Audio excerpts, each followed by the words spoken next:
Alrighty, welcome everybody to the Play-by-Play podcast. My name is Brendan Donald, and today I'm returned with Sterling, and we also have returning guest Josh back with us here today. We have a lot of really exciting stuff to talk about today. Obviously, we're going to talk about the Super Bowl, which is going to be happening tomorrow. The NFL awards happen on Thursday night, so we're going to talk about that. We've got a bunch of other stuff that we're going to talk about. But first off, gentlemen, how are you guys doing today? Sterling, Well, I'm Josh? doing good. How are you doing today? I'm doing good, man. Sterling, how about yourself? Good day. I'm ready for the Super Bowl, man. I'm looking forward to tomorrow's game. It's going to be a good fucking game. Excellent halftime show. Can't wait for that. Yeah, for sure. Favorite weekend of the year. Exactly.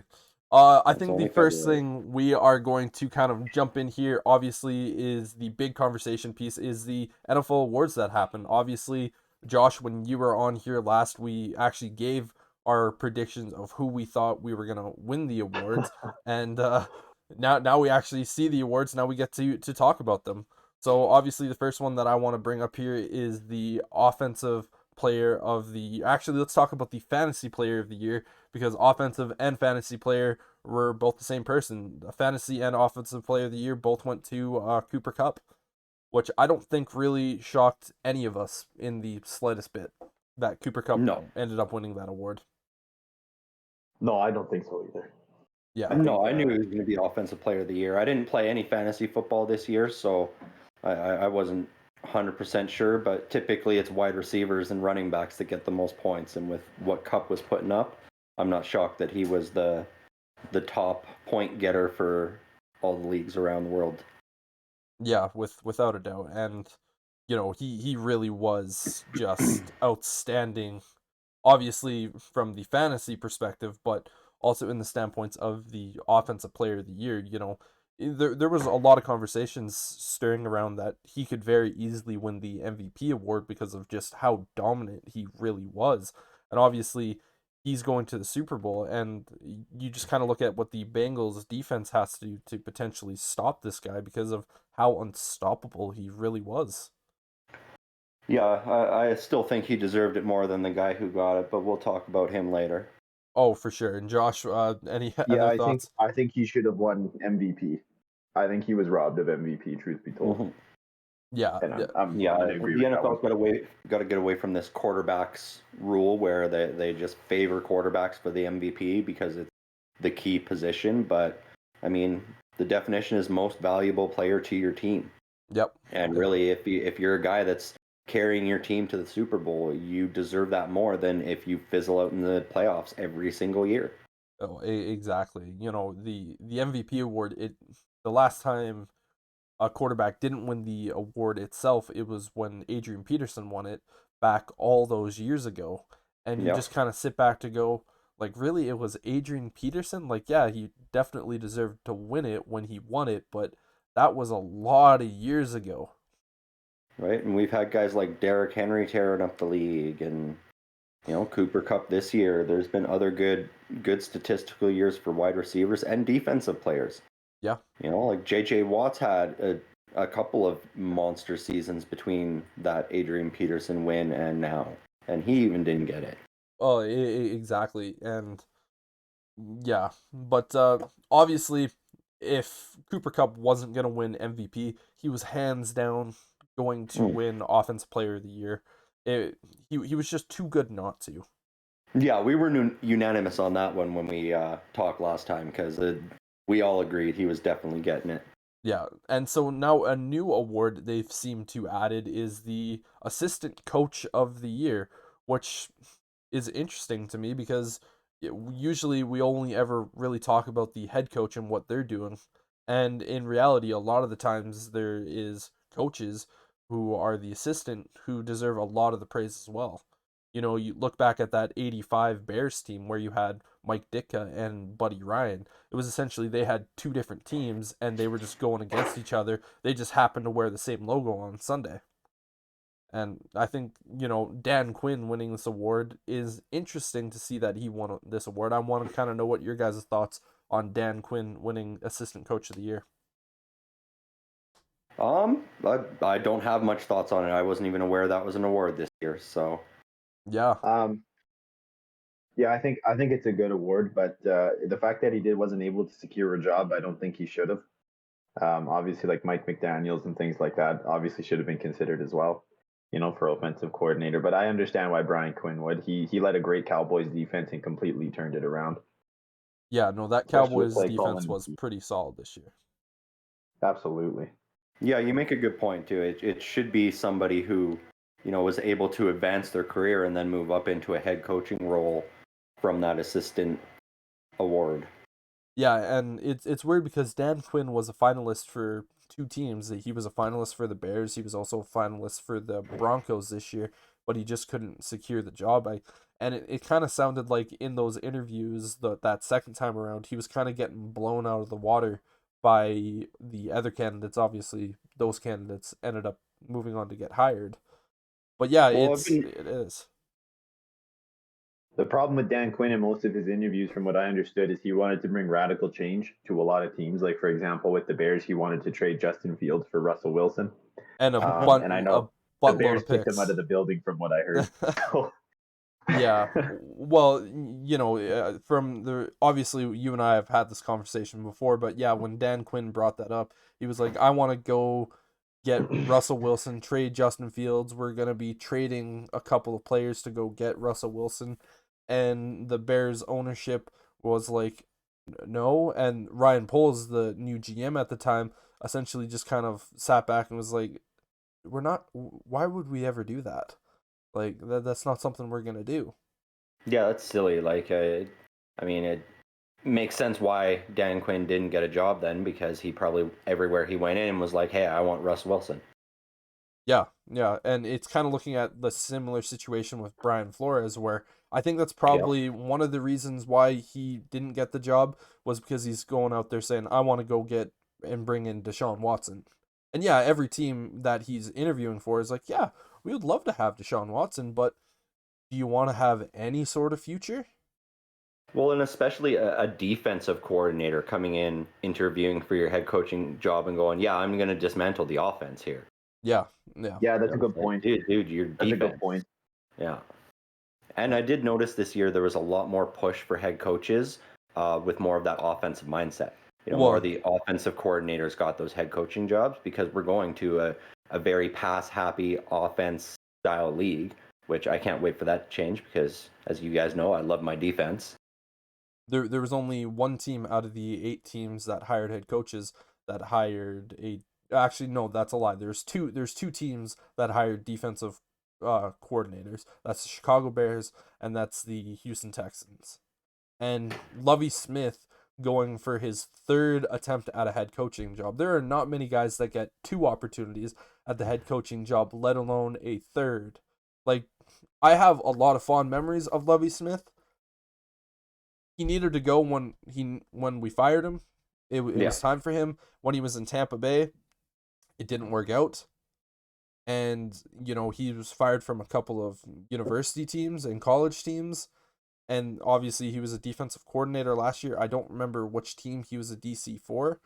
But the fact that they decided to go with Lovie Smith over a guy like Brian Flores, which would make a hell of a lot more sense because he wants Deshaun Watson. You already have Deshaun Watson there, and it's just going to be able to build that roster.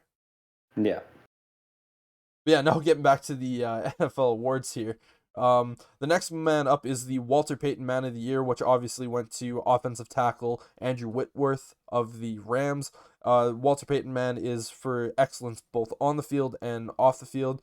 So apparently what Whitworth was doing was he was helping LA families with their housing crisis and donating money to repair houses in his home state of Louisiana and providing direct assistance to people throughout LA and Louisiana. I think this award always goes to someone deserving of it, Yeah. You never really hear someone going like, "Oh, he doesn't deserve the Walter Payton Man of the Year award. He wasn't a good enough guy." Like, you never hear that. Not very often. I think we heard it once, but I can't remember when. I remember somebody complaining about the Walter Payton Award one year and how the guy didn't deserve it. I'm not sure, and I could be wrong about this. I'm fully accepting being wrong on this, but I think it was when TJ donated all that money to Houston and didn't get it. Oh, you know what, that might have been, yeah. He raised all that money after the hurricane, I believe. Yeah. And people are feeling like he got robbed in that scenario. But even then, you look at that and you go, like, the guy who won that year, you're sitting back going, like, yeah, he probably still deserved to win it because he was doing good. But yeah, you're kind of going, TJ might have deserved that a little more. Mm-hmm. Well, and Whitworth has been a well-known name around the league for many years now, and he's done a lot of good things for every city he goes to, as well as his hometown. And he's been doing a lot of mentoring for a lot of the young players coming in as well. He's been doing a lot of good work, so he deserves this award. I'm glad they recognized him before he reaches that retirement age. Exactly. I agree with you. Next up, we have Coach of the Year. I think all of us were, pretty unanimous on this one as well. Mike Vrabel won Coach of the Year. I think that's totally deserving. He took a team that no one really thought after Derrick Henry was going to go anywhere, and they still looked dominant. Yeah. And going into the playoffs, everyone looked at them and said, you know what, like, this is the team to beat. And then, Joe Burrow pulled out his big old nuts and said, nope, I'm the guy to beat. Yeah, that was unfortunate. I was going to say, was it Joe Burrow that did that, or was it Ryan Tannehill giving it to him? Because Ryan Tannehill threw 3 interceptions that game, I mean. It was definitely both. Nothing against Joe. Yeah. Nothing against Joe. But Ryan Tannehill definitely lost that game, but Joe Burrow also definitely won that game as well. Because you don't get sacked 9 times and come out with a win, especially in playoffs.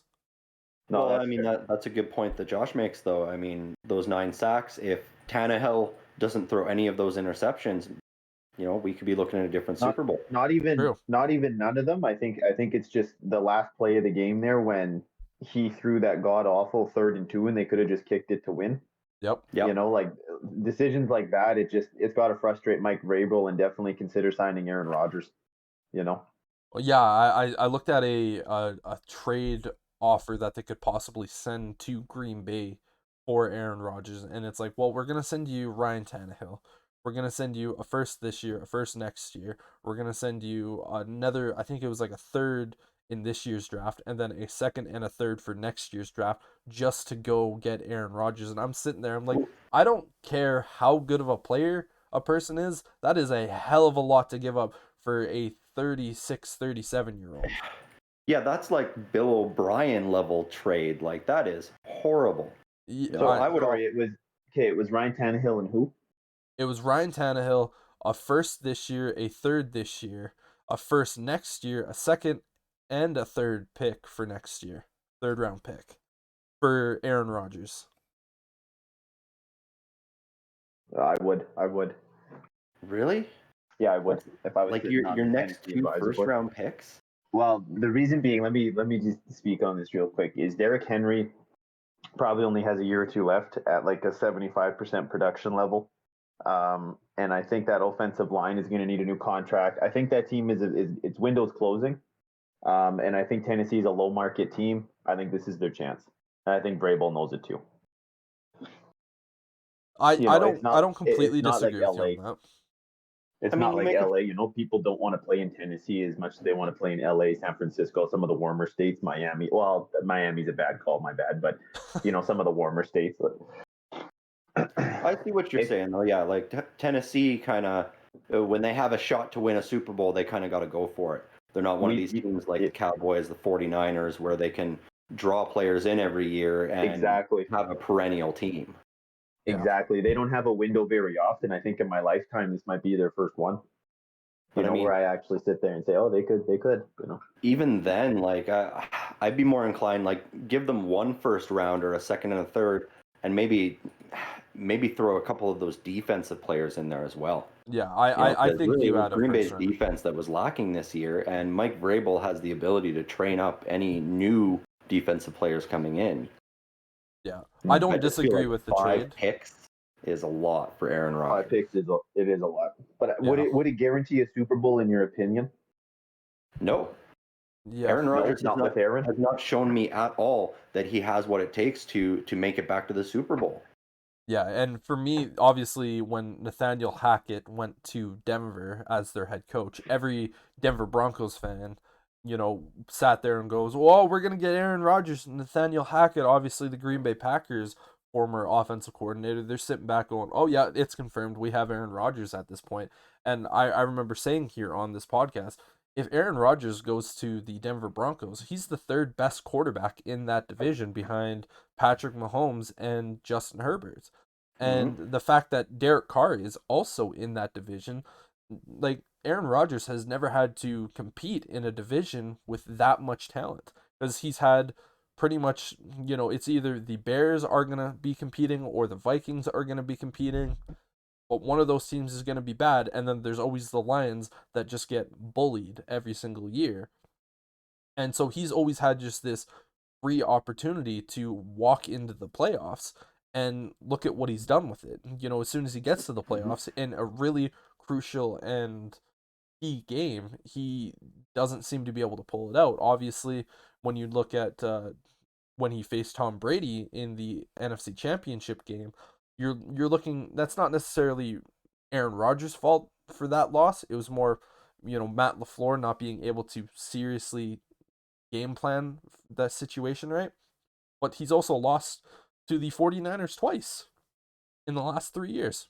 So you just, and both of those teams when they played the 49ers were superiorly weaker against the Packers. And so I don't know if Aaron Rodgers going to Tennessee automatically makes them a Super Bowl champion. And to spend all of those picks, don't get me wrong, I think if the Tennessee Titans do want to seriously make that Super Bowl push, they should try to go out and get Aaron Rodgers, but not for 2 firsts, 2 thirds, and a second. I think obviously a first round pick for this year, and a second and third for next year with a player that maybe on the defensive side of the ball. I think that's a deal you go for, but not the 2 first. I mean, it's not as simple as the getting an elite quarterback, because you're looking at the price tag of Russell Wilson and Aaron Rodgers. You got to think about it from like a GM standpoint. You have Denver offering 2 first-round picks, 2 second-round picks, and Bradley Chubb or Noah Fant of their pick. Mm-hmm. And they're offering that to Green Bay. So you'd have to match a similar deal. And then I've heard the latest Washington offered, it was 2 first-round picks and Montez Sweat and Deron Payne for Russell Wilson. So these offers are getting quite loaded and large. So if you really want to make a push for a Super Bowl window, you're going to have to pay a high premium price, or you're going to have to draft a quarterback and pray that he turns out in the next year, which is a hard thing to do for many teams. Oh, for sure that is, and I think the reason why Russell Wilson's price tag is so high is because when you have Russell Wilson, you still have 5 to 6, maybe even 7 more years of really, really amazing talent. With Aaron Rodgers, you might only have a season with him. You could have Aaron Rodgers for 2, maybe 3 more years, but with Russell Wilson, you look at him and you go, we know for a fact we're gonna have him playing at an elite level for probably the next 5 years. And even if he continues to still play at that elite level, there could be 7, maybe 8 years we still have him on our team.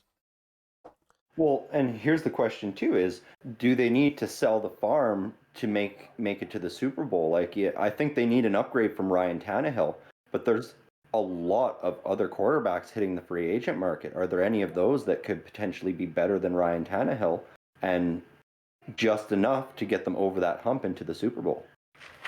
Well, for instance, I look at a guy like Derek Carr, and I go, Yep. if you put Derek Carr in that particular offense, I think the team does a lot of good things, because Derek Carr with the Raiders has always been on just these bad teams or mismanaged and coached teams, and yet he still produces. Is Derek Carr the best quarterback in the NFL?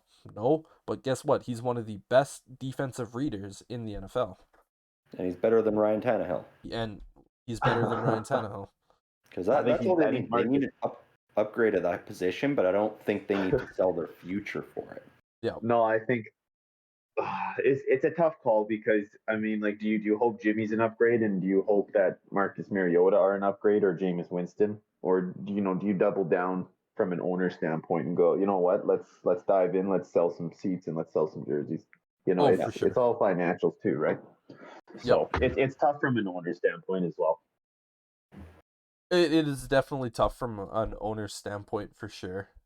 And that's the beauty about the NFL, is that everyone around the league always has their way of doing things. And so one year you'll see, for instance, like, look at the Colts last year.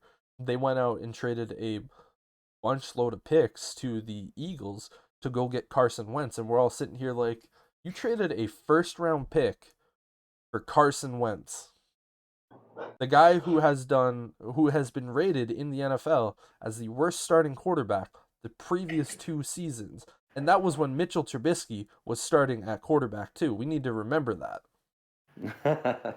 And the Indianapolis Colts, they went out and did that, and we obviously saw that that didn't work out for him, and the Colts realistically are probably going to be looking for yet another option at quarterback this offseason. But yeah, it is kind of one of those things. And then we'll see teams that, for instance, they just casually bring in a guy, like a couple of years ago when Ryan Tannehill went to Tennessee, he gets brought in and then he kind of takes over the team and makes them a playoff caliber team.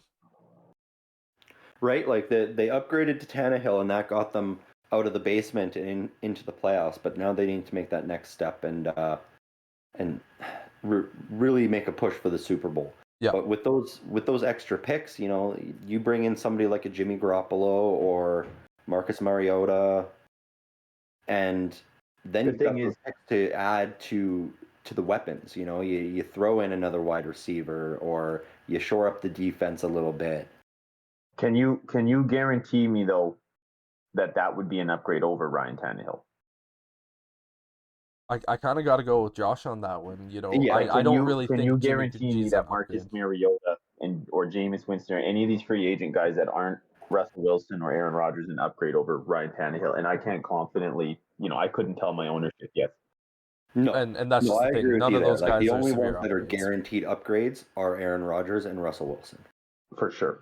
And The that's others are that's the tricky part. That's the tricky part of this whole thing. It's just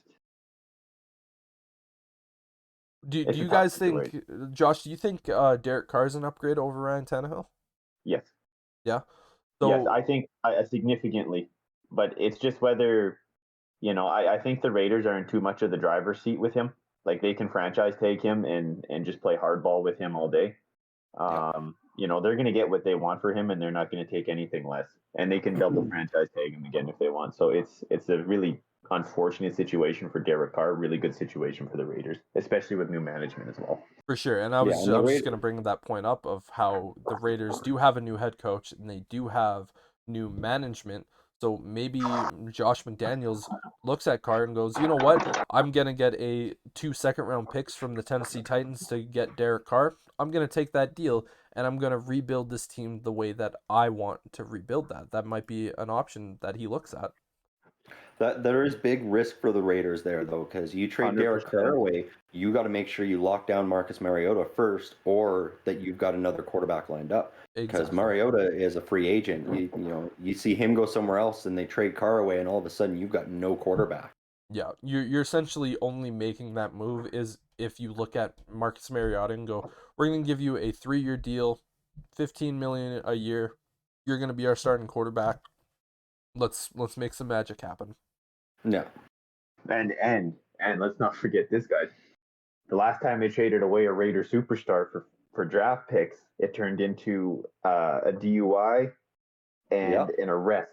So draft picks aren't. Oh, sorry, my cat's acting up. Draft picks aren't always a guarantee either, particularly when it comes to the Raiders. And they haven't had a good draft. I think Alex Leatherwood in the last 3 years is the only one to really make a difference. Yeah, yeah. So I don't know. That'd be a tough one for me to try and sell to the fan base that hey, we're gonna try and rebuild again because the last time they got rid of Khalil Mack, it was bad. So Yes, it was. Yes, it was. So that one was partly Khalil Mack really wanted out too. Yeah, he was not going to yeah, play he for didn't that get team. paid. Yeah. He didn't He get also paid, and hated I mean, playing in Oakland as well. yeah, on a baseball field, I don't blame him. Yeah. No. But yeah, back to the awards because I love where we're going with this conversation. But yeah, we have the Comeback Player of the Year award. This one, it was pretty clear who it was Obvious. going to go to. It was Joe Burrow. Coming Yeah. back off of that injury, where not a lot of people knew what he was going to look like. Yeah, he had Jamar Chase come in, and they had that chemistry from LSU. But yeah, coming off of a knee injury like that, it's just one of those situations you sit down and really go, are you going to be the same player? And Joe Burrow not only came out and was like, I'm definitely going to be the same player, but I'm going to be better and prove to you guys that like I really was deserving of that first overall pick because at the end of the year, a lot of people were saying, well, the Bengals really should have gone with Justin Herbert because look at what Justin Herbert did. And I think Joe Burrow took offense to that and went like, no, no, no. No, I think you guys are forgetting who I am. And honestly, I think Joe Burrow should have won the MVP award. But we'll talk about that in a little bit. Well, But yeah, and I mean Joe Burrow, he did a lot of things this year, and he should have been in the running for not just the MVP but Offensive Player of the Year. He did great things. He did win one other award as well, the Unstoppable Performance of the Year, in how he dominated the Kansas City Chiefs in Week 17, and then he beat the Chiefs again in the playoffs. Like he showed that conference is his right now. oh yeah, no. Until And Lamar's healthy. okay. No, I don't think the Bengals win the conference. Make the playoffs with either. I'm not going to doubt. There's really good management in that division. I don't think they'll win it back to back. Oh no, I don't think they'll win it back to back either. The AFC is tough right now. For sure. Yep. It really is one of those insanely tough divisions. But yeah, moving over to the defensive player of the year. Again, this was one of our unanimous decisions. It was Micah Parsons, linebacker for the Cowboys. The dude was so good. He was in conversation for not only rookie of the year, but defensive player of the year. That's how good he was this year. And you know what? He truly made that Dallas defense elite. Like he took that team to another level. Like he was everywhere and did everything. I hate the Cowboys. Yeah, I mean, he great on defense. Dallas has themselves a stud there.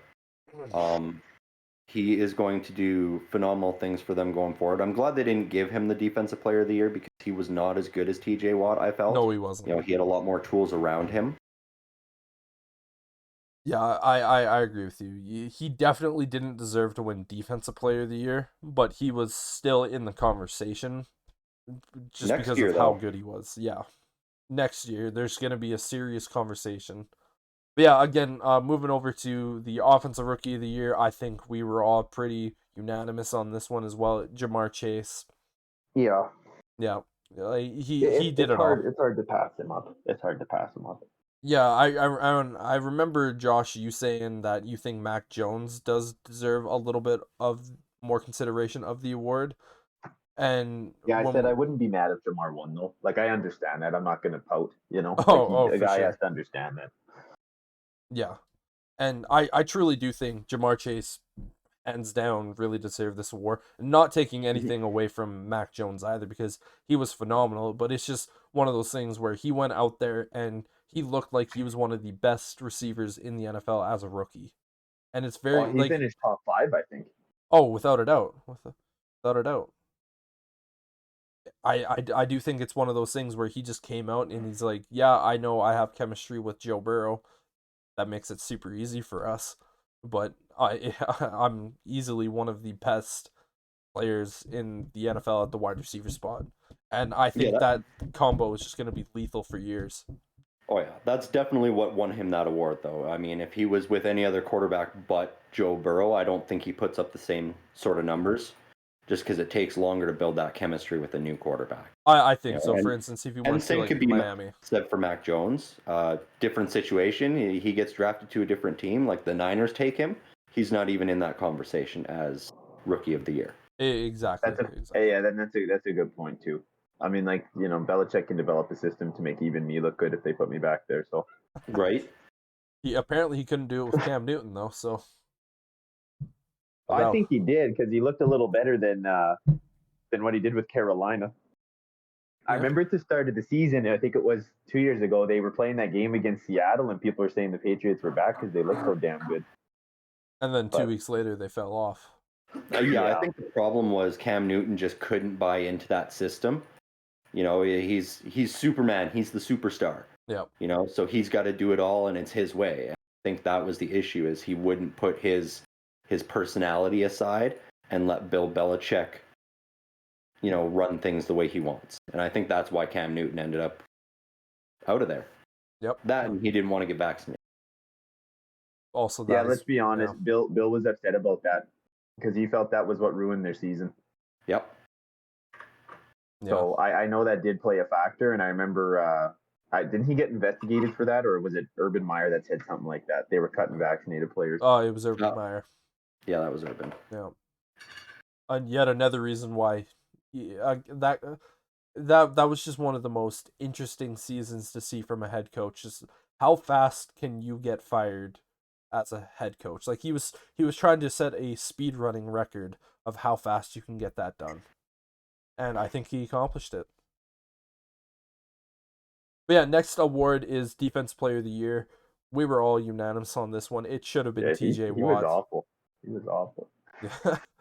Yeah. Like, you got to take a minute to understand how bad he actually was. I can't believe that. And I don't know. It's just odd to me that none of these stories surfaced. Maybe they did outside of Ohio State, but like, I don't know. Like how bad that truly all went. There was really no warning signs. I remember a year ago, I was almost in tears when Washington didn't sign them and they signed Ron Rivera instead. I was so upset that they didn't go get Urban Meyer, and I guess I'm glad they didn't. Yeah. Yeah, he should be. Because I was saying that from moment one when he got hired as a head coach. I was like, this dude is not a head coach. He is an overpaid scout. That's all he is. He scouts players well, he develops players well, but he cannot run a team properly.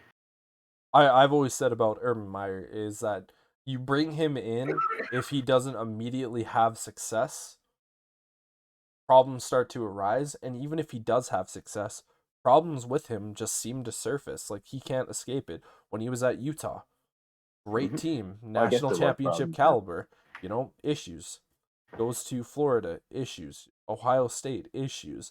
And honestly, he's probably going to get a job for some college out there that goes, yeah, we know there's going to be issues, but come, lead us to the promised land. But yeah, for me, when the Jags hired him, it was just, how long before we see these issues pop up? And it was what, week 3 when he was I caught in a think there were bar? issues already in the preseason. Yeah, yeah. Yeah. Well, obviously he kicked one of his kickers. Hmm. But yeah, the big one was, yeah, I think week 3 when, the team flew back home and he decided to go celebrate his loss at the strip club. Uh, we Yeah, in all we all love Cincinnati. the Good Rippers, coaching but right there. yeah, no, yeah. Defensive Player of the Year, T.J. Watt. I don't think any of us truly disagree with that. He was the best defense player in the league. He deserved it Yep. this year, without a doubt. Joins a good long list of Pittsburgh Steelers defensive players winning that honor. So I'm happy to see him getting that. I don't think this is the last one he's going to get either. He's just getting better. If he can stay healthy for a whole season, which is an issue with a lot of those Watt brothers, they're built so big that they break easily. But if he can stay healthy, I think he has a shot to break his own record Yeah, that he's now tied with Michael Strahan for the sacks. Yeah, I have a feeling he will hold that record by himself before his career's over.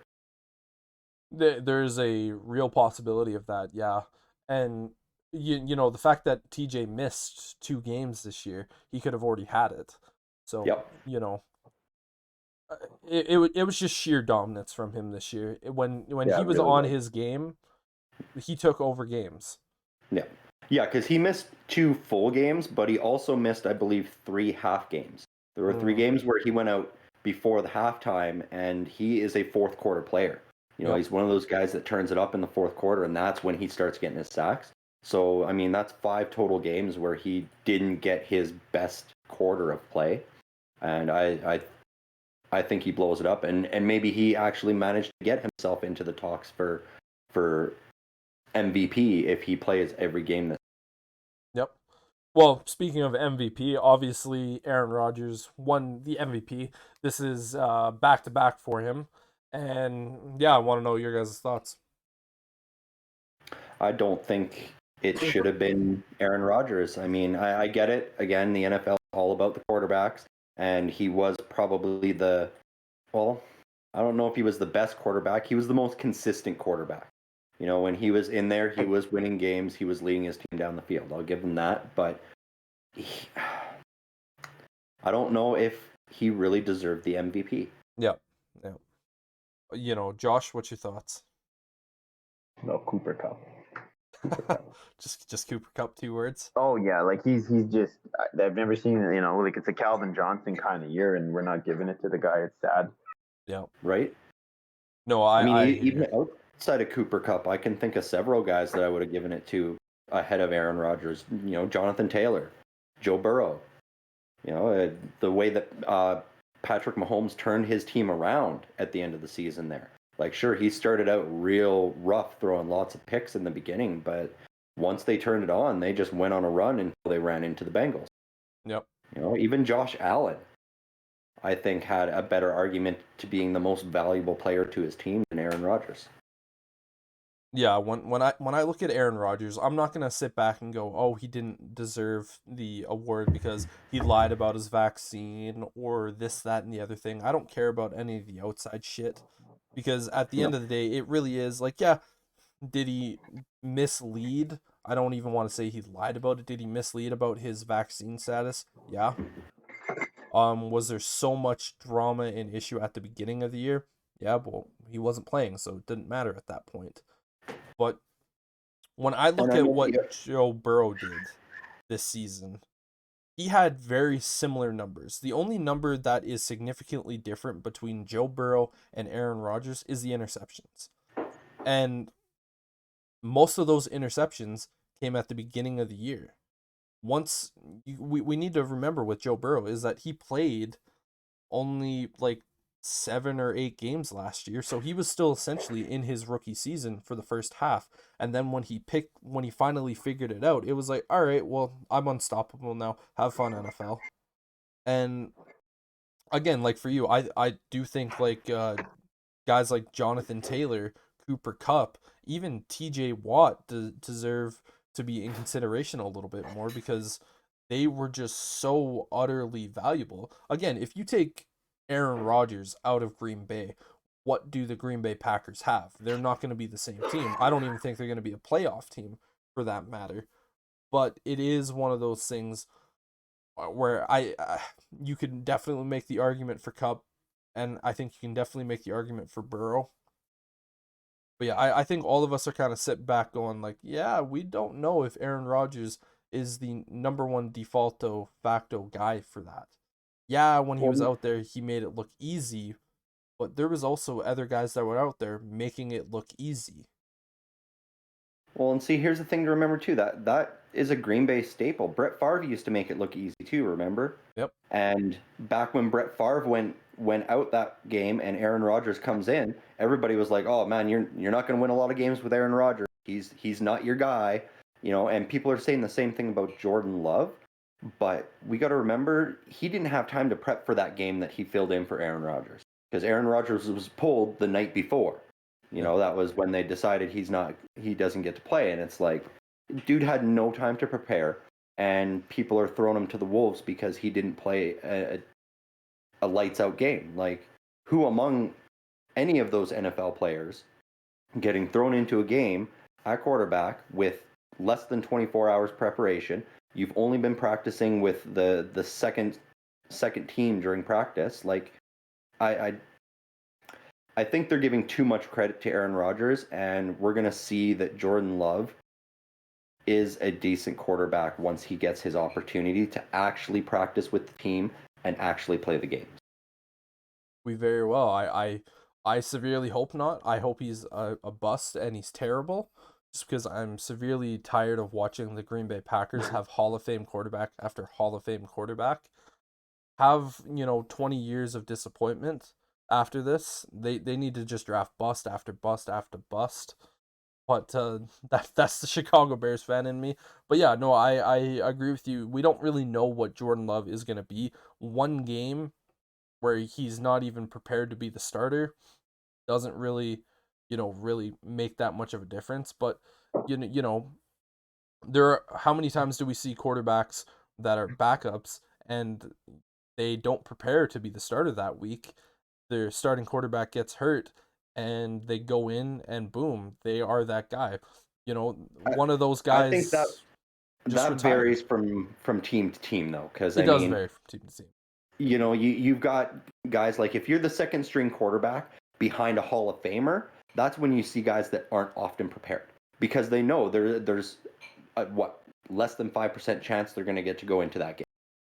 Like you look at guys that played behind Peyton Manning and Ben Roethlisberger and Eli Manning, Tom Brady. Those guys don't really prepare to go into the game because of their position. But then you look at guys like Tom Brady playing behind Drew Bledsoe. Drew Bledsoe. Drew Bledsoe. Like, Bledsoe was not a Hall of Fame quarterback. But he was one of the star quarterbacks of the league during that time. At that time, but it wasn't really a super pass heavy league. You had Brett Favre, you had Dante Culpepper, you didn't have a ton of guys that were doing that. And so that's when you see a second string quarterback looking at it going, okay, well, he throws a couple picks, I could be in there. Yep. Whereas a couple interceptions and an Aaron Rodgers or a Ben Roethlisberger aren't getting pulled for 2 picks. Whereas No. a Drew Bledsoe, I could see them going, okay, you're not having a good game. We're the other guy. Yeah, maybe. And so that's all I'm saying is when you're behind a Hall of Fame guy, you're not as prepared to go out there and play the game as if you're playing behind a mid-tier starting quarterback. Yeah, I hear you. I do. But yeah, before we get into the Super Bowl talk, obviously we do have a Washington Commanders fan, with us here today. We didn't really get to have the opportunity to talk when the news broke initially, but yeah, Josh, well, go on a rant for us, buddy. I think so I have three major points here. I almost got to get like a piece of paper to make sure I stay on task here because I could go on for hours. But I think We'd there's love three it. major things here. I think it's ridiculous that the NFL allowed Washington to rename themselves just before an investigation where potentially Dan Snyder might be forced to sell the team due to sexual allegation misconduct. Um, I think that was a huge f up by the NFL. I think they should have did their investigation before they let them rename it and maybe potentially let a new owner name it. One that wasn't so cheap and would have perhaps actually bought the rights to the Red Bulls, which was the unanimous want out of the fan base. I think more and more this fan base is becoming out of touch with the organization because they just don't listen. Like they just don't listen to the needs and wants of the fans. We got the worst stadium in the NFL. We have the worst team name now. We have the worst ownership, and the only thing that's going to fix this is I believe they need to trade for Russell, or not, sorry, they need to trade for Deshaun Watson and build a winning culture. That's the only thing that's going to fix the Commanders name or something like this. People will eventually get used to calling them the Washington Commanders, and obviously it's a horrendous name for now, but if we're in the playoffs for the next 3 out of 5 years and being serious contenders, the name will grow on people and you'll build the fan base. But they have to make a giant swing for quarterback here and stop playing games. For sure. And just to jump in here a little bit, yeah, like I remember when it was announced that the Washington Redskins were no longer going to be the official name and it was just going to be the Washington football team. I remember everyone sitting back going like are we seriously going to call them the Washington football team? Like what is this? Like this isn't a name. Like figure it out. Like you've had months to figure out a name. But yeah, the name grew on everyone and we just all got used to calling them the football team except for Chris Collinsworth in that week 17 matchups where he just casually starts throwing out the name Redskins and it's just like, we've been good all year. What's a few mess ups? We're like, no, you should have had it by this point. Yeah, it Yeah, sounds like Washington is making a strong push for a quarterback. We talked about them having an offer on the table for Aaron Rodgers. I think they've got an offer on the table for Derek Carr as well. They've already talked to Oakland. I'm sure they've talked to Seattle. Yeah, you definitely will have somebody other than Taylor Heineke playing quarterback for Washington next year. and I hope it's just from the standpoint where we're at right now, we can't afford to draft one and have another miscue on the quarterback. Like it's just things are getting ugly here. The best thing to fix this is Dan Snyder loses ownership of this team. That Yeah. needs to happen. It needs to happen now. The stories that are coming out are pretty bad, and I think in the last 20 years, his record has just been brutal. Like he hired an alcoholic to be the president of operations, and it showed. During the Kirk Cousins and RG3 days. Um, I wish, truth be told, everyone here. I think they. If I was in the management spot, the only people I'm calling is Houston, because I need a longevity of quarterback, and I'm willing to take the risk on Deshaun. And I know that's adding dysfunction to dysfunction, but I think Deshaun is young enough and poses enough risk to reward ratio for that trade package, whereas Russell Wilson would bar us of a lot of our competitive pieces, and we wouldn't be able to recover by the time Russell's retired. Yeah, and really, how much worse can it get, right? Exactly. Yeah. If for instance if the Commanders decide to go out and trade for, a guy like Deshaun Watson. And let's say that 2 years down the line, all these allegations start to bite him in the ass and he gets banned from the NFL. It's like, well, it's not necessarily the biggest issue because like that's probably not even going to be the top scandal of the year for Washington at that point with Dan Schneider still around. Like what you No. said, he hired a alcoholic to literally command and run the team. So Bruce and Allen. Bruce Allen, him and Jay Gruden and John Gruden making horrific comments to people, and yeah, going back to what you said earlier, the fact that the NFL allowed them to come up with a name right before going into an investigation, and it's not like the NFL didn't know that they were going to have to investigate this organization. A coach from a different team who wasn't connected to Washington got fired. So it's like, okay, well, you've been already looking into this guy, so there's going to be an investigation. And another quick thing here. The NFL is in a bind right now because they're going to have to choose whether they want to defend the victims and clean up their name for the sexual assault scandal, or they're going to have to go after the Dolphins for openly tanking in the league. So they have to choose. One of them is going to be forced to sell, and it's going to be interesting who they pick. I have a funny feeling these owners are going to bunch together because if the NFL investigates tanking, they're going to find more than the Dolphins are doing it. Oh yeah, well, just look at the Oh. Cleveland Browns. When Brian Flores was said that he got offered, $100,000 for every single loss that he took. Hugh Jackson, when he was with the Browns, he comes out, he's like, yeah, I definitely took money to lose as well. We might just all be sitting back going like, yeah, okay, Hugh, but that could be a very real and distinct thing that is there. Well, I don't think that it would be a bad thing for them to start taking these teams away. Because you know what? We need a culture change. If teams are going to keep tanking like this, it dilutes the competitiveness within the league. And it makes it less fun to watch as a fan. It makes it less fun to play as a player. Because, I mean, these guys getting drafted, you get drafted to the Miami Dolphins, you go in knowing your ownership wants you to lose. You're like, great. So, like, why am I going to play for a loser no matter what? Yeah. At that point, I think we almost need more of the players to stand up like the NBA players did and just be flat out go, you know what? No, I'm not playing for that team. You can draft me if you want, but I'm not going to play for you. If you're just going to want to lose games, you can draft me and then trade me, or I'll wait till my rookie contract expires and then I'll go find another team to play for. Yeah, and I do think the NFL players, they need to have a little bit more command because like at the end of the day, it's not the general managers, it's not the head coaches, it's not the owners going out there and playing the game. It is these players. You're not how often do you see a coach on game day leaving with a torn ACL? Well, Yeah, the owner can't get fired. and that's another Like thing. that's the thing. He's offering Brian Flores $100,000 to lose a game, and then what happens when he fires him at the end of the season? Right? It's And all of a Fires sudden Brian and Flores, ruins his career essentially. there you go, sold himself out for what, $800,000 when he could have made that probably potentially getting the Cowboy. Well, I mean not the Cowboy job, but you know what I'm saying. Like he could have got a job with the Giants or someone else. So it looks bad for him too, and I don't know why a coach would take that deal because frankly, I'd look at my owner and say that looks horrible on me. Yep. Well, and that's why I'm glad Brian Flores stood up to that and was like, "Fuck no." Yeah, I'm not going to accept it. Yeah. Yeah. But yeah, going back to the Washington Commanders, because I don't think you're done with talking about these guys. Like I said, I could go on for a while. I think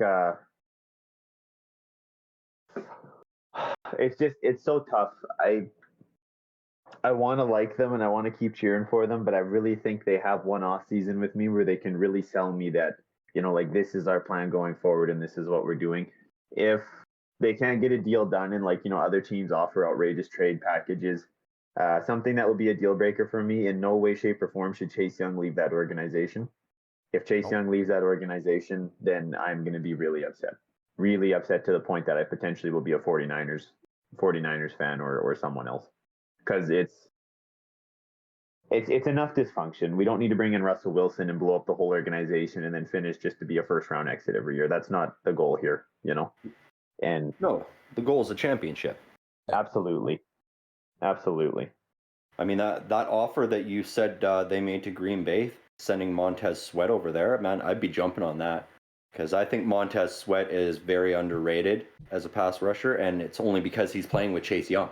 Yep. You know, they look at Chase Young and they go, man, this guy's so dominant. And then everybody forgets that Montez Sweat is an excellent football player as well. And he goes to Green Bay, all of a sudden he's the star of that defense. Oh, he's without a doubt the star of that defense. See, you know what's funny, boys? I think he's a bust. You think he's a bust? I think he's a bust. See, and I think a lot of people think that. And again, I only think it seems that way because he's playing with Chase Young. Yeah, I think it's a bit of both. Like he's good, but I mean, like you got Jonathan Allen, an interior defensive lineman that finishes with more sacks and tackles than he does. Daron Payne finished with more. Like you have two big boys on that, four actually on that defensive line, and like he can't get separation. He can't beat his duties consistently. Like he had a really good season last year, or the year before, sorry, when we went to the playoffs. But I don't see the elite level of where we picked him at. I just don't see that there. And if I was able to get rid of him and sell his name, his potential, if I was able to sell his potential for a quarterback and 2 first-round picks, yeah, I'm gonna jump all over that. Oh yeah, I agree. Like I think that's an excellent trade opportunity because it benefits all parties. You know, Aaron Rodgers gets a new place to go. The Commanders get themselves a quarterback, and Montez Sweat gets a chance to prove himself somewhere else. Because I think it might be the defensive scheme as well. I always have seen Sweat as more of a cover guy than a rusher. You know, and that's where he's a 3-4 outside linebacker. Exactly. That's where that 4-3 defense kind of hurts him a little bit. He needs to be that guy that's dropping off into the short flat and that short zone defense and spying the quarterback and covering the tight ends. That's what he is really good at.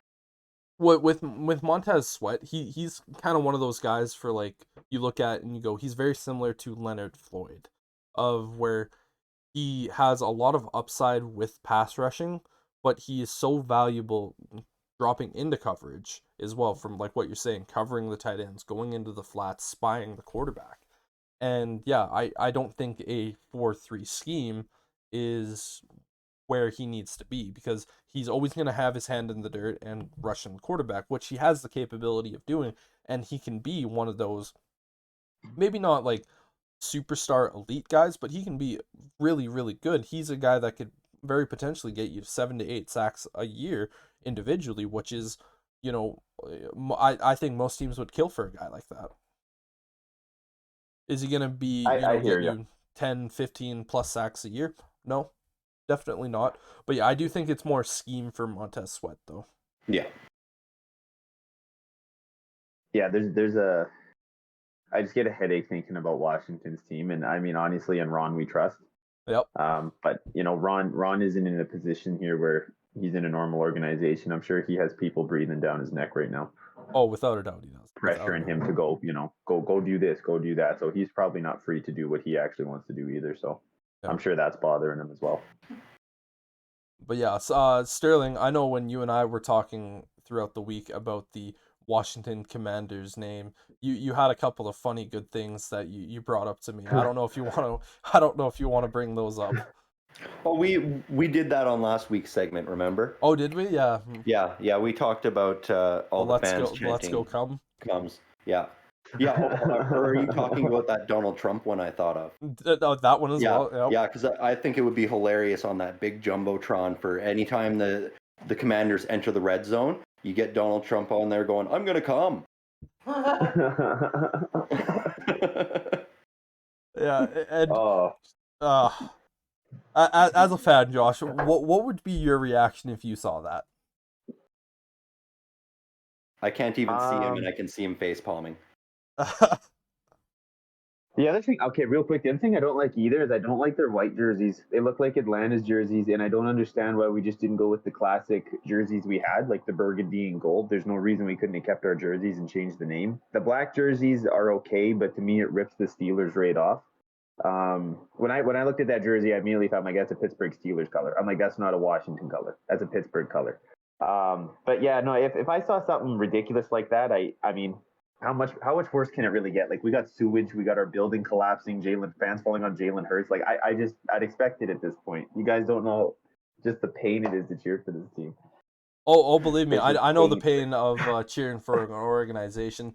Luckily, with the Bears, for cheering for them, it's just them constantly making fuck ups with player decisions, and it's Like not player necessarily personality. exactly. It's going like, okay, we're going to sign Mike Lennon to a big deal, and then we're also going to trade up in the draft one spot to draft a guy in Mitchell Trubisky, opposed to drafting a guy like Deshaun Watson or Patrick Mahomes. You know, making those types of decisions. But yeah, it's definitely not like building collapsing on people, sewage spraying out. Yeah, man. Like, Our owners are it's being bad over here. investigated for sexual harassment charges and all that kind of stuff. But yeah, Yeah, Washington. It's bad over here. Like, Yeah, it's they got to really do bad something over here. fast. yeah. Yeah, they need success right away, or they need a drastic culture change. And I'm talking like ownership change and Maybe even possibly a even city moving the change. team Like, right out of Washington. yeah, Yeah. 100%. I agree with him. 100% on that. It's getting ugly, man. Yeah, and that's just one of the things is that we talk about in the NFL, like, where are the next cities going to be for expansions, because the NFL, this has been the longest drought in its entire history that a new team hasn't come into the league, or a team hasn't been moved. And there's talk about which cities are capable of doing this and this, that, and the other thing. But yeah, like, it is a real possibility that Washington could lose its team and be moved somewhere else. Like, where do you guys think Washington could potentially move to? St. Louis. St. Louis? Yep. Yeah. Yep. Yeah, because the NFL has so much pressure right now to get a team back into St. Louis, and that's what makes the most sense right now is just move a team like Washington that is so dysfunctional, get them moved to Yep. St. Louis, Sell it to have Jeff St. Bezos. Louis have their team back, and then from there they can look at expansion. They go, okay, so we know expansion is going to be Washington. We need a new owner there, and then we want to find a second team. That way we can keep that even number of teams. And they've been really pushing for that overseas contract, and I almost wonder if we see Washington and London as the next expansion teams. Well, yeah, You know what makes me mad is they don't consider Toronto. Like, and I know for good reason, but I feel like, you got to test the Canadian market before you're flying a 12-hour flight across the ocean. That part upsets me a little bit. and They they have have tested it. The issue comes in with competition with the CFL. That's where there's issues with them coming up here, because Maybe you they look have an at agreement. ticket prices, and I mean, you can go to a CFL game for $40, or you can go to an NFL game for $340. Yeah, and I think their concern is, will people spend that money to go to an NFL game opposed to a CFL game? yeah, and another thing for Toronto, I think if the league does decide to expand, and there's been talks of, if the league does expand, they're going to do 8 teams all at once, bring them into the league, or it's going to be a couple teams here every couple of years, but it's going to be 8 teams in a pretty rapid succession, because they want to expand to 40. I think Toronto does have to be part of that, but yeah, you do kind of get into that issue of they have to compete with the CFL, which I don't think they're going to really have much of a competition. I think people are going to go to that, because you look at what the NBA is doing with the the Raptors, and then the NHL. Toronto and that area, with Hamilton being there, Niagara Falls area being there, with so many cities all compact into that one little section of the country, they're going to be able to sell tickets. I think they're going to be marketable. But my thing is that players are probably not going to want to play there because of the higher tax rate than most of the states. They have to live in a different country than where they're used to. It's a hell of a lot colder in Canada and in Toronto than most of the cities in the NFL. But then again, you have players going to Chicago, Green Bay, and some of those other climates. But yeah, it is kind of one of those things where you kind of look at some of the players going, do I want to go to this smaller market where I have to pay more taxes? It's colder a lot longer of the year. And so I think that's kind of the situation. Well, and you see that with those other two leagues as well, with the NBA and the NHL. It's it's tough to draw the players up here because they just don't seem to make quite as much because they're paying so much more in taxes. And as a result, the teams aren't as competitive. You know, and it's almost like they're second tier teams in both of those leagues. And I feel like that's what would happen with the NFL as well. I agree. I really hope they don't do it with the Jays. You see it with the Jays big time. Like no one in the Mhm. Raptors, you really see that. Like hey, we don't want to play here. Yep. Only kind of hockey city, big contracts and the advertising up here and the fan base and jersey sales. But like you don't get that with the MLB and the NBA in terms of like you're asking me as an athlete, would I rather play in Toronto or LA or Seattle? It's an easy decision for me. Very easy decision. Without a doubt. Yeah. Yeah. If you ask me to play for Seattle, Toronto, or LA, yeah, I'm going to either Seattle or LA. Yeah. And I hope the NFL doesn't do an 8-team expansion because that would dilute the quality level way too much too fast. You got to do it like if you want to get to 40, that's fine, but you got to do it 2 at a time and at least 5 years in between. Yeah. Yep. Because you got to factor in those expansion drafts. These teams are going to be pulling from other teams, so you got 8 teams doing that, and all of a sudden a team like the Kansas City Chiefs are completely gutted. All they have left is Patrick Mahomes. You know what I mean? Yeah. And so you couldn't do 8 teams all at once. It's just not possible. I don't think you could do 8 teams all at once. But I know there was talks about it being like, oh, we're just going to bring in all 8 of these teams. It was either going to be all in the same year or over the course of like 10 years. Yeah.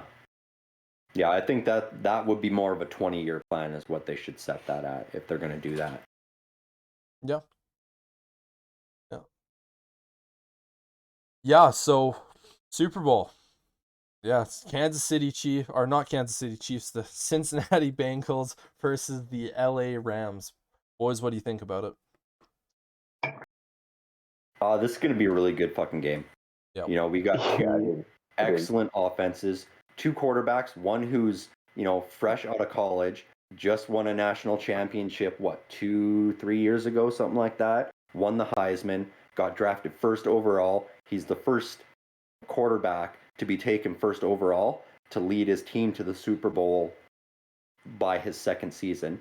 So he's looking to set a lot of history. And then you got Matt Stafford, who's been living in Detroit, getting his ass handed to him by the Green Bay Packers, the Chicago Bears for the last decade and a half almost. And he comes to LA, and in his first season, he's like, fuck yeah, let's go to the Super Bowl. Yep. He's shown everybody that Detroit was the problem. Because there were many years where everybody was like, no, they had Megatron. Matt Stafford's the problem. He's the reason that they can't win. They need to get rid of him. And so they get rid of him. He goes to Super Bowl. Yep. Yeah, it's I think this is going to be one of the toughest Super Bowls to pick a winner in a while. The last time, I've had trouble picking a winner like this, but usually I'm like confident, like, okay, no, this team will win.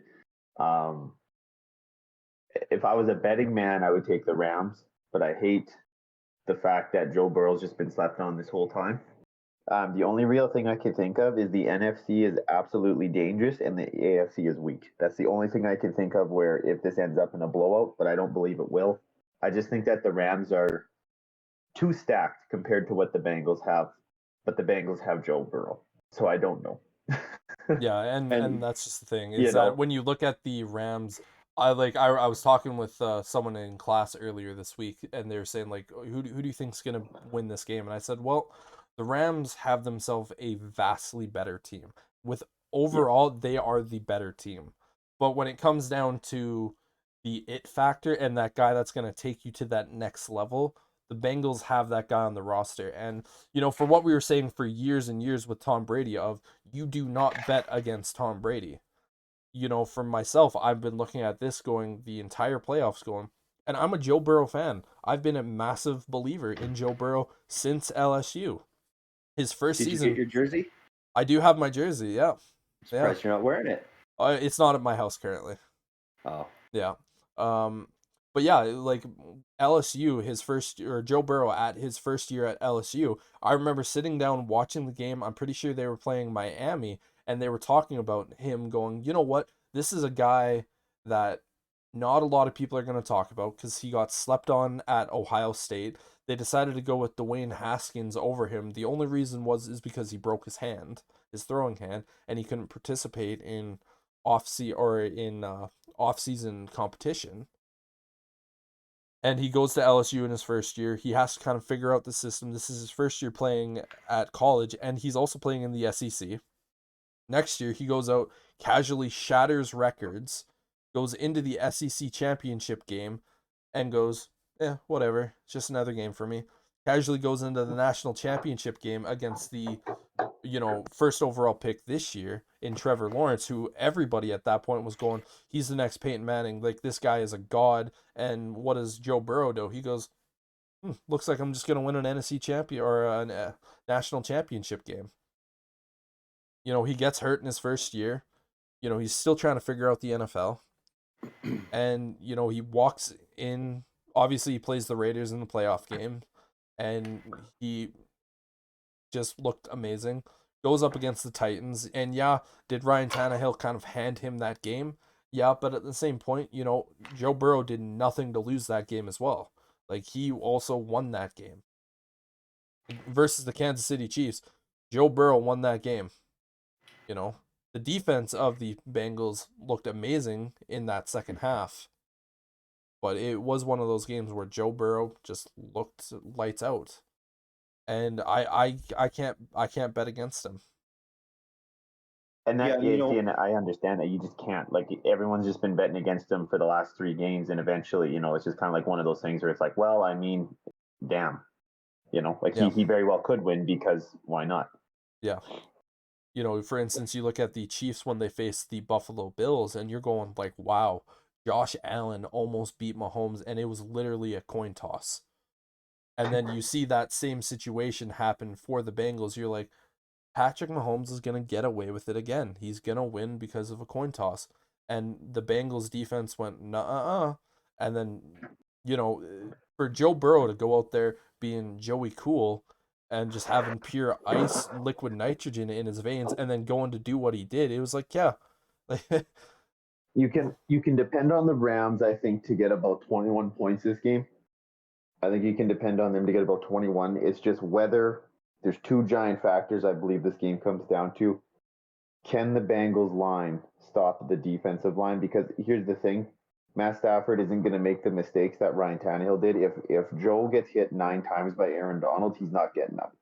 He's not getting up. And I can guarantee that if Jalen Ramsey needs to shut down Jamar Chase. That's what it's going to come down to. Those 2 matchups. Can Aaron Donald get through and pressure him all game? And can Jalen Ramsey handle his assignment?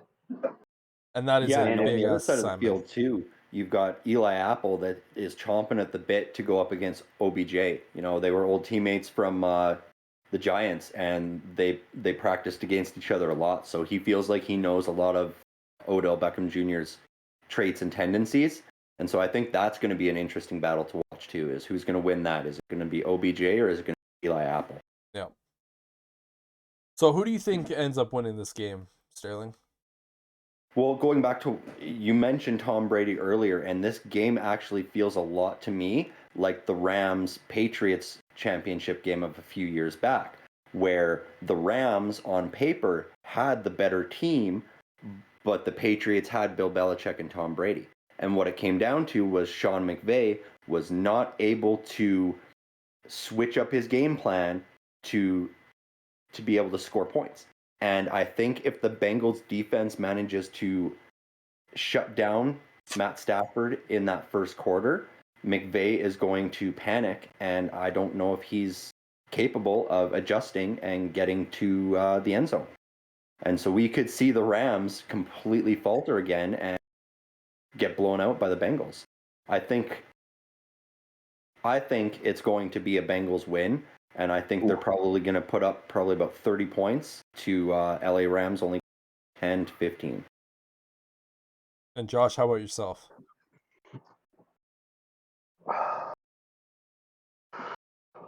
like family to my gun's head, or gun to my family's head here. I'm taking the Rams.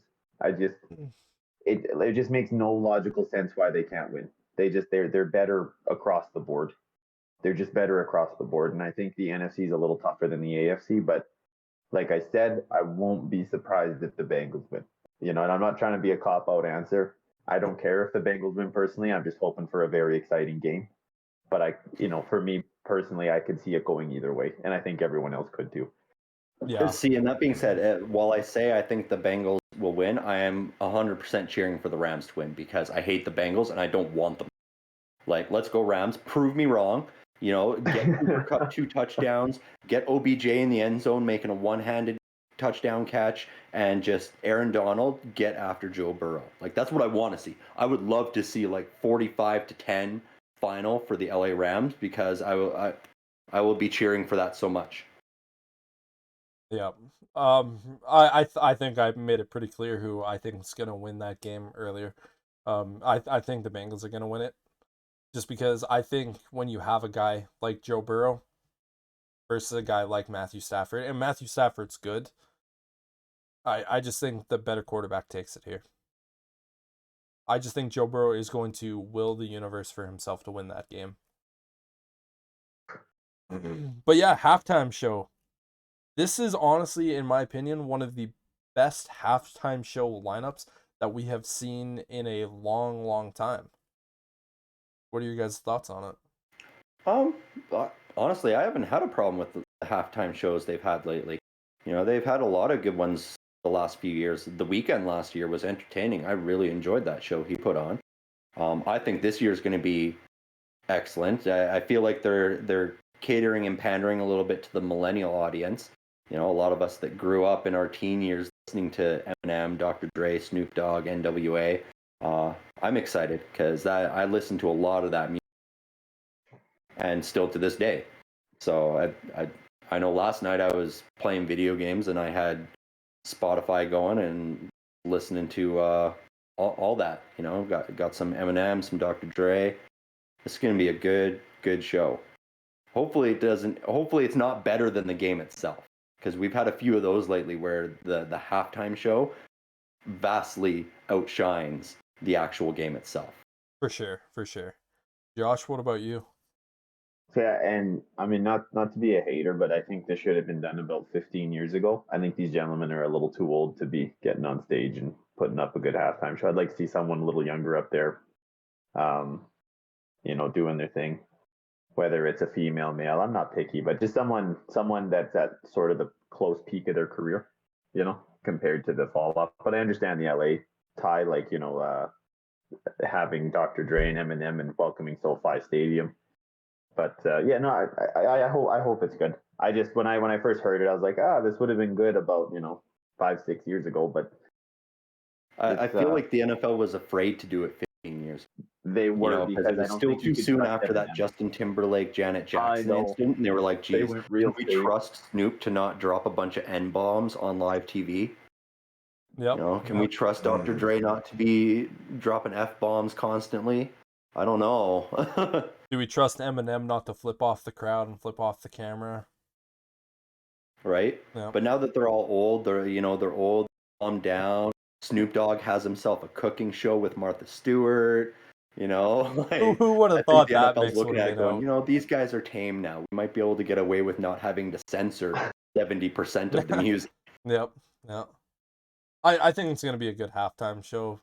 I've never really had a complaint about the halftime shows. I think the last couple of years have been like, all right, yeah, cool. Haven't been anything special. Haven't been bad by any means. But yeah, like what Josh was saying, I do hope that the halftime show isn't better than the actual Super Bowl itself, because that would be severely, severely disappointing.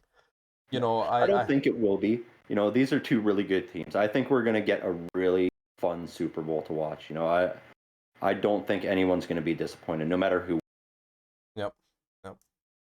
I with all the overtime we've seen this playoff season, who knows? Maybe we'll have a Super Bowl going to overtime. Yeah, the last time we saw that was when Tom Brady destroyed all the hopes and dreams of all those Falcon fans out there. Uh, Yeah, that was bad. that was terrible. Yes, Yeah. Just to they, go they back still and haven't think about recovered. that. Yeah, like to think about that was 2015. Yep. And 2015? Was it 2015? It was a bunch of years ago, but still, like ever since that moment, Matt Ryan, the Atlanta Falcons have not been the same team. They just haven't been able to get it right. Yep. Yeah. And talk about getting such a blow to your organization that it essentially means that you guys just stop playing football for the next couple of years. Well, and we mentioned him earlier. Was Dan Quinn not the head coach at that time? He was, yeah. Maybe that still plays a part as to why he's not getting head coaching jobs. Maybe it's not all just, oh, I want Russ Wilson. It's also, yeah, you want Russ Wilson, but can you hold a 25-point lead yet? I think San Francisco's wondering the same about Kyle Shanahan right now. Well, yeah, Yeah. Kyle Shanahan was the offensive coordinator for that team that year, so yeah. The Niners have a vast upgrade at quarterback next year, no matter what happens, whether it's Trey Lance or a healthy Jimmy Garoppolo. I People agree. still forget that Jimmy Garoppolo played the last 6 weeks with a broken hand, a broken throwing hand at that. Like Yeah. he couldn't grip the ball properly. He had that bone just floating around in his head. So I think surgically repaired Jimmy Garoppolo is going to be a vast upgrade over what he was this year anyway. So I hope the Niners move on to Trey Lance and let Jimmy G go because he'll come to my Steelers. Would you rather Jimmy Garoppolo or Marcus Mariota? Mariota is the top of my list, but if we can't get him, then Jimmy Garoppolo would be a good second. But there's so much out there. There's so many variants that we could end up with, because there's so many quarterbacks available, plus the draft. It's going to be a crazy offseason for me for the first time as a Steelers fan. Yeah, and this is the first offseason in a couple of years I haven't looked at the Bears and going, what the fuck are they going to do at quarterback? And it kind of feels refreshing to not have that. The last time I had that was going into Trubisky's second or finishing the year off after that playoff win with Trubisky. And then after that point it was like, okay, no, we're back. Welcome back, my old friend. How I have missed you. And yeah, while I may be saying what the fuck are we going to do at quarterback, I'm not terribly worried about it. Even if we end up doing absolutely nothing and we roll with Mason Rudolph next year, I'm not that worried. We got Najee Harris. And I really feel like Najee Harris, if not next year, but by year 3, he will be rivaling guys like Derrick Henry and Jonathan Taylor. He's already ranked the 5th best running back in the league. I think he moves up that list pretty damn quick. Yeah, and I think really quick, just for the Steelers, I think more than anything, like regardless of what direction you guys go, I think an offensive lineman is the priority this draft. First round is an offensive lineman. Yeah. A nice big gentleman. I think you take a risk one more year on, potentially. You guys are in a position where you could take a risk on like a Ryan Tannehill caliber player and see what he could do with that. But yeah, definitely, I really do think I know, Mike Tomlin wants to take a QB. I think the best call is to take a Marcus Mariota or a Jimmy G and grab a right guard or a left tackle. Someone that'll, maybe make a free agent go, oh, I do want to go play in Pittsburgh. They have a great offensive line. Yep. Yeah, that's exactly it. It is, and it's right guard or left tackle. I know people were talking about the center with Kendrick Green and how he had a few bad snaps this year, but he's already doing his off-season workouts for next season, and he's working with Marquise Pouncey at that. Pouncey had a year off, and he's taken this kid under his wing. I think we're going to see leaps and bounds for Kendrick Green next year at the center position, which is going to help settle the rest of that offensive line. And so we don't really need to add a lot. They improved vastly from week 1 to week 17. They were a much different offensive line. I'm pretty confident in us next year that we're going to be able to give Cincinnati and Burrow a run at that division championship still. I don't think Cincinnati's running away with the AFC. My one comment to that is I do think the Steelers are in a better situation, but what this kind of reminds me of is going back to the Indianapolis Colts when Andrew Luck retired. And they kind of scrambled and they're like, "Oh, we're going to take this guy." They initially went with Jacoby Brissett, and we're like, "You know what? Like, we're not upset with this. Like, we don't necessarily need like a superstar quarterback to be good. We have a good overall around team." And what have we been saying about the Colts every single year the last couple of years? They've gone from Jacoby Brissett. They did dealt with him for 2 years. Then they had Philip Rivers for a year to bring in that veteran presence, and now they went with Carson Wentz, and now we're talking about them potentially looking somewhere else. So for me, I look at that and I go, when do we really see teams kind of bring in that bridge quarterback and truly be super successful? For like the last team I can truly say that brought in a quarterback that you could consider like a bridge guy, and he wasn't even really brought in to be a bridge quarterback, was Ryan Tannehill. He was brought in to be the backup for Marcus Mariota, and then he eventually took over that job. And he again, what you said earlier in the podcast, he took them from bottom dwellers to playoff teams, but now they need an upgrade. And for me, that's just kind of what I look at. You look back at the Houston Texans a couple years ago before they got Deshaun Watson. It was going, all right, we're gonna go with this guy. Then we're gonna go pay Brock Osweiler a buttload of money to come be our quarterback. And you look at the Denver Broncos, for instance. They've just been bringing in quarterback after quarterback after quarterback, and since Peyton Manning left, whether it's free agent or draft, they just haven't really gotten it right. So I wonder if it's almost the better idea to bite the bullet and go after one of these quarterbacks as opposed to trying to go with one of these bridge quarterbacks, just because I don't know if it necessarily works out that great. Well, I mean, the Pittsburgh Steelers organization is not the Houston Texans or the Denver Broncos. This is true. They're not looking for a Washington. bridge quarterback. Or Washington. And I don't consider Marcus Mariota or Jimmy Garoppolo to be a bridge quarterback. You think either one of those guys you bring in, they're going to be your quarterback for the next probably 6 to 10 years. They both got some life left in them, and I don't think Pittsburgh's going to look to a bridge. And the difference with the Colts would be, the Colts didn't have a stud at running back when they started bringing in guys like Jacoby Brissett and Philip Rivers. True. The Pittsburgh Steelers can very much lean on Najee Harris and go, okay, we are going to play smash mouth, Jerome Bettis style football like we did when we had Tommy Maddox in here, and we're going to run the ball, and it's going to win them games, and it'll win them at least 8 games every year. I bet you anything. Yeah. And then from there, it's if you've got a guy like a Jimmy Garoppolo or a Marcus Mariota, they're going to be able to then take those 4 or 5 games that are really close and turn those into winning opportunities. And so I'm not worried. Pittsburgh is not looking at a bridge quarterback, who's going to do it this year, and then we got to look for somebody again for the next 2 years and all that. They're going to be looking for the guy that is going to run it for potentially the next 5 to 10. And if one of these quarterbacks falls to them in the draft, I think they take him and they see what they've got. They put him behind the veteran that they signed, and they let him compete for the job.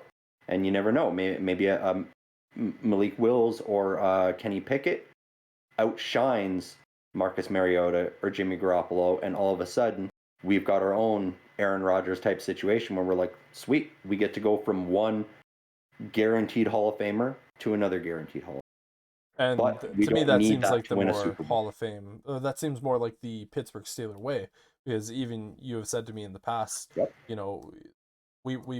said the Cam Hayward free agency signing felt like a mistake to you because Melvin Ingram, yeah, not Cam Hayward. You guys, yeah.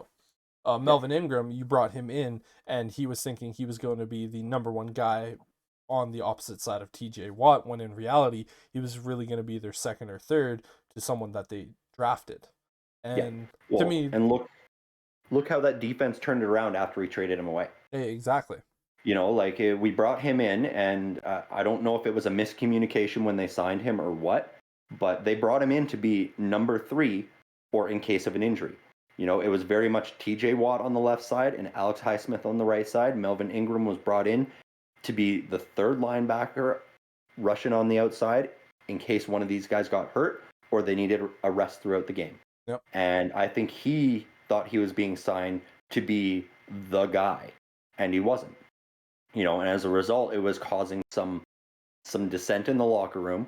There were problems at practices, and you know, we went 1-5 to start the year. The defense was horrible. The run defense stayed horrible the whole season. That was my biggest concern going into next year.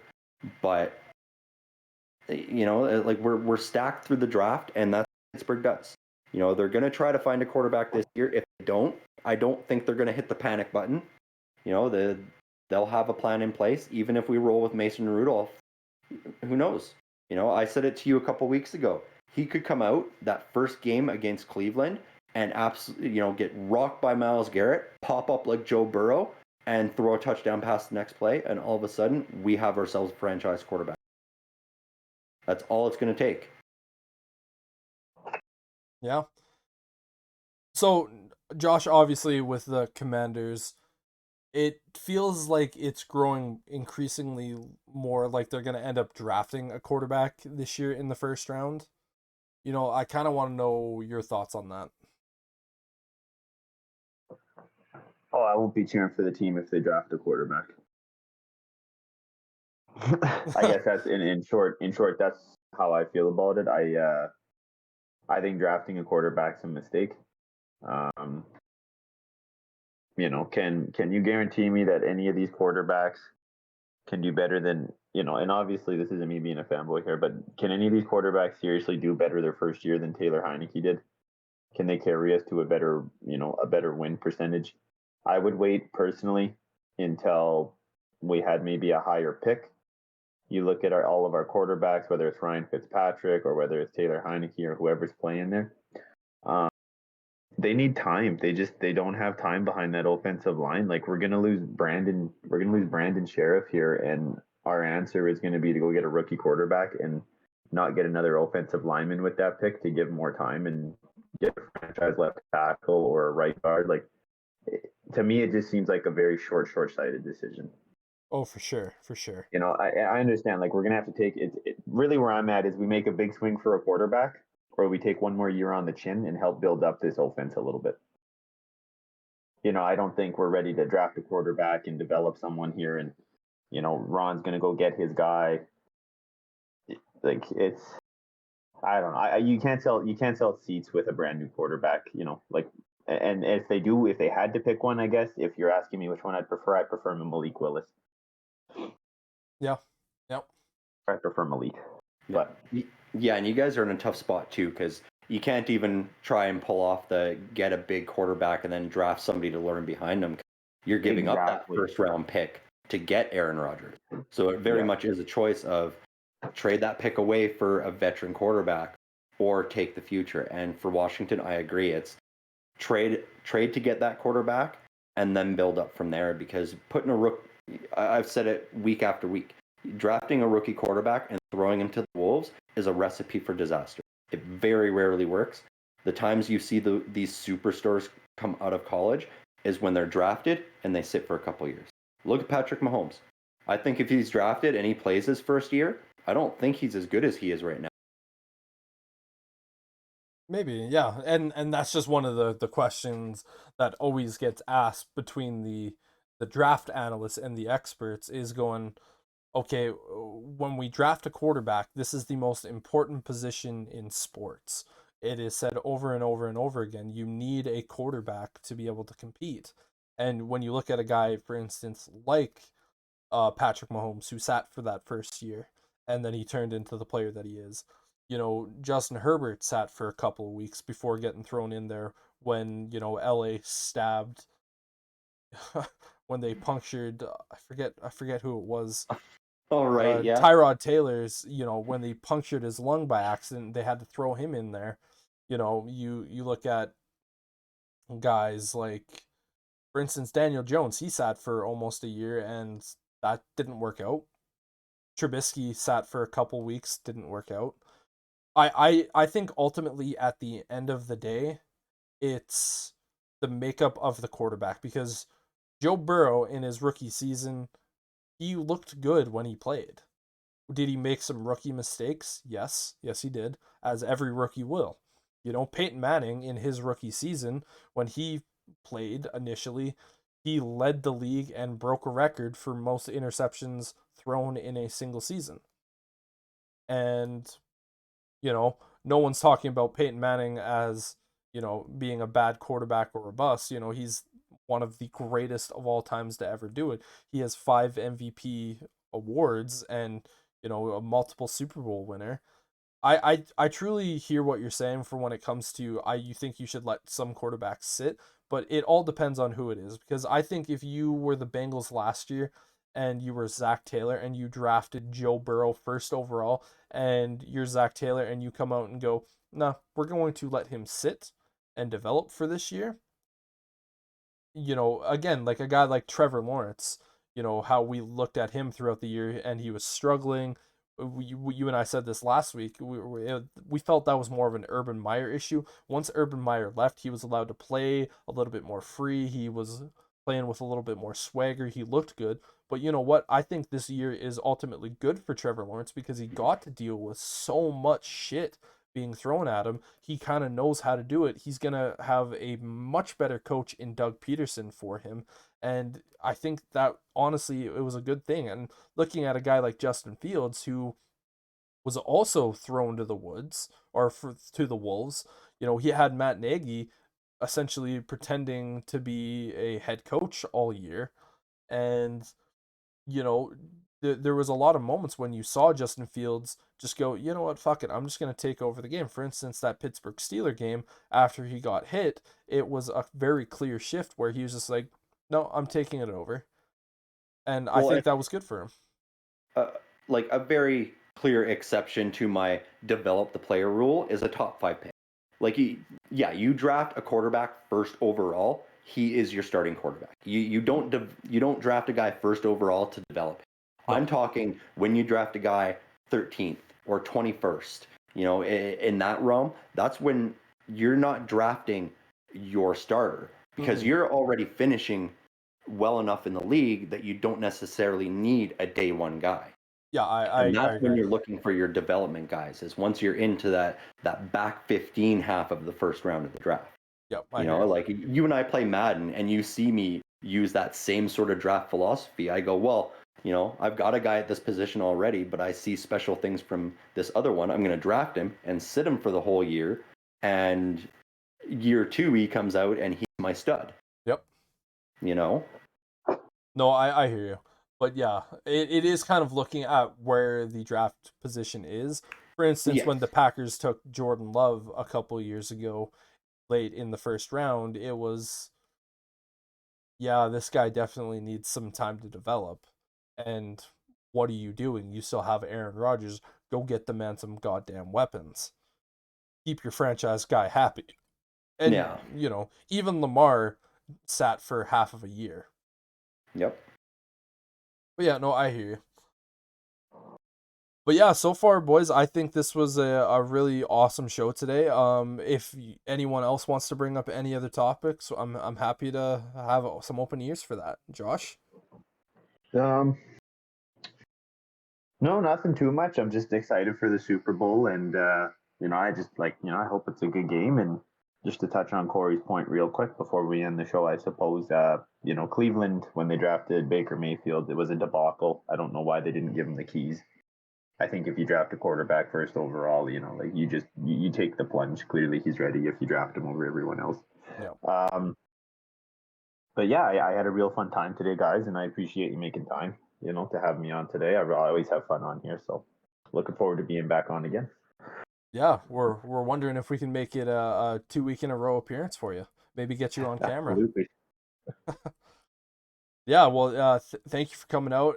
Yeah, I'd like to say thank you to both Josh and Sterling for joining me today with this. It was an awesome podcast. Thank you all to the viewers who were here with us, and we will see you guys next week. Enjoy the Super Bowl, everybody. Alrighty.